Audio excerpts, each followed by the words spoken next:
Greetings, Esoteric Nation. Today we're going to do the same thing we do every day. Explore the story of The Hobbit.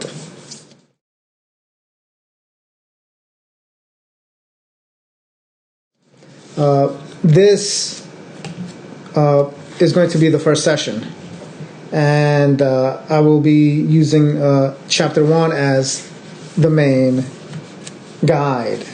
Right. So I think this is like my commentary on this great work. So the title of that first chapter, he calls it An Unexpected Partay. Why is it so unexpected? Right?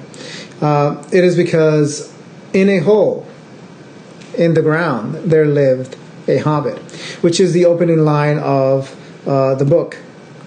The story goes that Tolkien, a professor at Oxford, he was grading a set of papers, and he came across an empty blank page.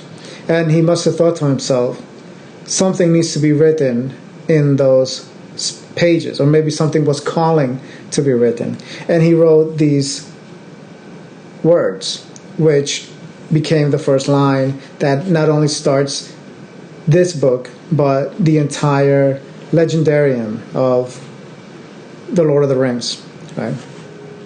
So, this unexpected party, right?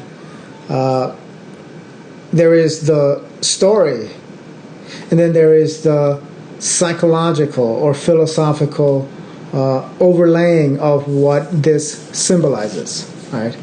And my aim is to unpack these symbols. So initially, a figure by the name of Gandalf the Great enters Hobbiton, which is the area where Bilbo lives. And so Hobbiton is the town, and the Shire is his house, but also the surrounding aura of where they live, right? So you can say that is the energy, right? So Hobbiton is the actual name of the town, and the Shire is the cultural term within his mythology that represents the comforts of everyday life, unadventurous, simple, not much happening, right? And this is where this tale begins. And this is what is known as the initial incident. So in every story, it begins with setting down these foundations, right? So in an early morning, Gandalf knocks on the door of Bilbo and very gently and politely requests that he join him on an adventure, which Bilbo Baggins very politely replies, "We do not want any of your adventures." And I quote, Bilbo Baggins says, "Sorry, I don't want any adventures. Thank you, not today." All right, so he very politely, as you would say, very passively aggressive, rejects the call. Right? And this is what is known as the refusal of the call. Right? Now Gandalf, is very wise. He doesn't give up easily. He departs, but on his departure, he writes something on the door with his magical staff, right? Which has very mythological implications. And what this does, this act of magic, what it does is that it acts as a symbol, kind of like the Batman symbol in the sky, that it attracts the dwarves, right? The dwarves are looking for the 14th member of their company, right? And Gandalf, one of their guides, has found the 14th member, which is Bilbo Baggins. So at this point, the dwarves gradually intrude the home of Bilbo. Now, intrusion is a very interesting theme, right? And it is not a hostile intrusion, right? The 13 dwarves don't enter the home like a SWAT team, right? Breaking doors and windows. No, they do it very gradually. They knock on the door, and initially it's just one dwarf. He walks in, he hangs his coat on, one of the racks, hangs his hat, and sits down. Now, Bilbo Baggins doesn't reject him because he's a very hospitable hobbit. He likes company. He just likes to know when they're coming. Now, there are 13 members of the dwarf company, and they gradually arrive to this party. Then a set of 2 appear, then a set of 3, then a group of 4, until eventually they all are inside the house. They have gradually intruded Bilbo Baggins's house. Now, from a psychological perspective, our house is what? Our imagination, our psyche, right?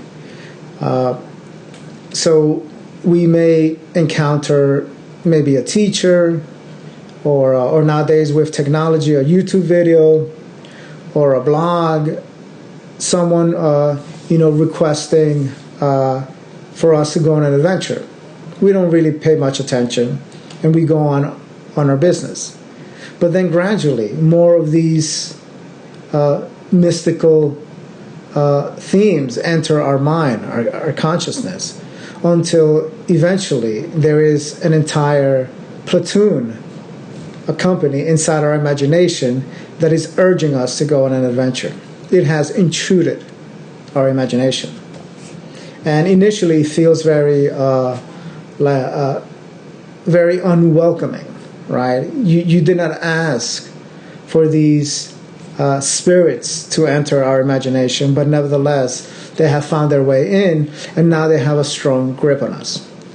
Now, in the story, all right, the first chapter, Bilbo Baggins rejects the call, but nevertheless loves listening to the stories of wherein the dwarves are talking about the adventure, right?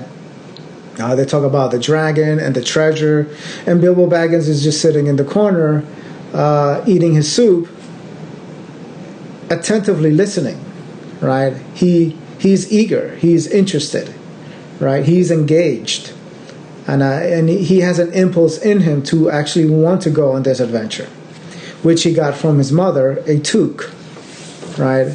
And that is something that Tolkien establishes in the first chapter, is that Tolkien has 2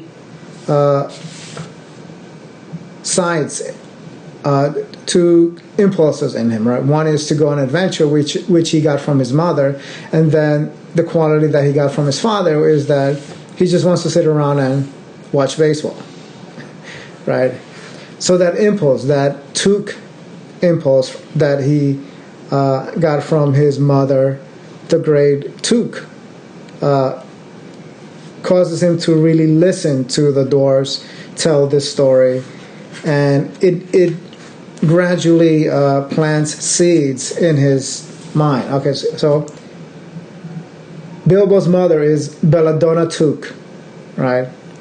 Now, this is the only mention of a woman in the story, right? And it may be one of the critiques of this work is that there are no women in it, right? But nevertheless, it has been read by many women who love and adore the story. It is a warrior's tale, right? So Bilbo Baggins get his adventurous impulse from his mother, right? So the toque in him, right, which is his mother's last name, wants to go on an adventure, but the Baggins in him, which is his father's lineage, wants to stay in the comfort of the house. This is the experience of the Shire, right? The main idea here is that this is the place that we live where we are compelled to go on adventure, but we don't actually really go about to actually take the first step of crossing that bridge, right? Crossing that first river. And towards the end of this chapter, the company leaves the home of Bilbo Baggins, and Bilbo thinks that, he doesn't have to deal with them anymore until the next morning, where he wakes up and he starts thinking that he had a really bad dream. And then Gandalf knocks on the door again, right? I think this is the third time that Gandalf enters the home of Bilbo very urgently, telling him that he only has 15 minutes to meet the company down the hill because they are ready to go on an adventure, and that he has no time, or very, very little time, to join them. And Bilbo Baggins, this is the iconic moment where Bilbo Baggins runs down the hill, very excited that he's going on an adventure. And this is essentially the summary of that first chapter, but it is a very important theme of initially refusing the call to go on an adventure, but eventually warming up to it with the help of some magical, mystical creatures, and eventually, hopefully sooner rather than later, the Hobbit engages in that adventure. And that is the mini adventure that we are going on in this series, in which we are going to be exploring the themes of fairy tale within the legendarium of The Hobbit.